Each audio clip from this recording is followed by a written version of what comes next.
Welcome to Brighton Broadcaster News at 3:30. I'm Ant McEwan and here are the afternoon's top stories. In the last half hour, Sussex Police have confirmed an armed siege in Worthing has ended. Earlier today, armed officers and fire crews were responding to an incident at a property in Worthing concerning the welfare of a man. The A24 through Broadwater remains closed whilst police clear the scene. 2 out of 5 deaths of homeless people are linked to drug-related causes, according to Brighton and Hove City councillors. Coroner Veronica Hamilton-Deely says the city has the highest number of drug-related deaths than anywhere else, as Lisa Hall reports. I'm here outside the Coroner's Court in Brighton, where Coroner Veronica Hamilton-Deely said that Brighton has the highest number of drug-related deaths than anywhere else. In 2019, it was found that deaths from drugs were at an all-time high in the UK. At the Brighton Coroner's Court, Coroner Veronica Hamilton-Deely said that Brighton has more drug-related deaths per capita than any other coroner's office. Statistically, it is clear that rough sleepers often suffer more than most when it comes to drug abuse. 2 in 5 homeless people's deaths in Brighton are related to drug poisoning, according to Brighton and Hove councillor Nicole Brennan. With Brighton having the second largest homeless population in England, this statistic is high. Despite the fact that Brighton has a high volume of drug-related deaths, Ms Hamilton-Deely has assured the public that these cases will never be dismissed as just another drug-related death, and that the Coroner's Office is totally committed to these investigations. I'm Lisa Hall for Brighton Broadcaster News. Brighton and Hove City Council is planning to build 250 new homes in Moulscombe on the site of 2 council offices and a youth centre. A new community building near the Moulscombe Sports Centre will replace the original buildings, as Amarachi Nakwanta reports. Plans are being made to build up to 250 homes on the new site where 2 council offices and a youth centre resides. A new neighbourhood hub in Moulscombe is in redevelopment. The council has discussed the proposals with local residents and community groups over the past year and is now holding a series of planning for real sessions.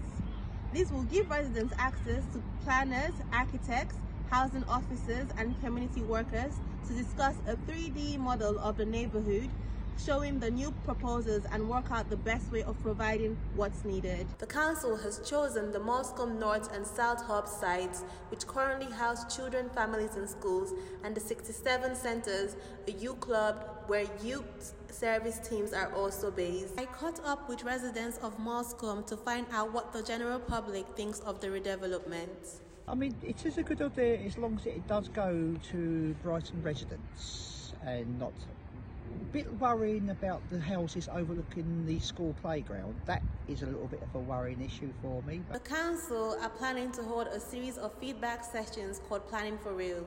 These will be held at the Moulscombe Community Leisure Centre between 9 a.m. and 7 p.m. on January 22nd. I'm Amarachi Nakwanta, Brighton Broadcaster News. Brighton and Hove Council are also meeting tonight to decide if they're going to crack down on landlords who are turning family homes into flats. It follows a report which highlighted residents' concerns about the number of properties becoming what is known as houses of multiple occupation.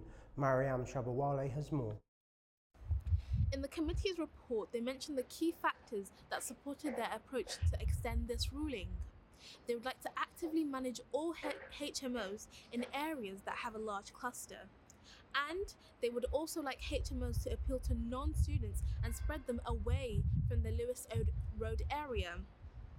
If the citywide direction goes through, it would likely come into force at the 3rd of January this year.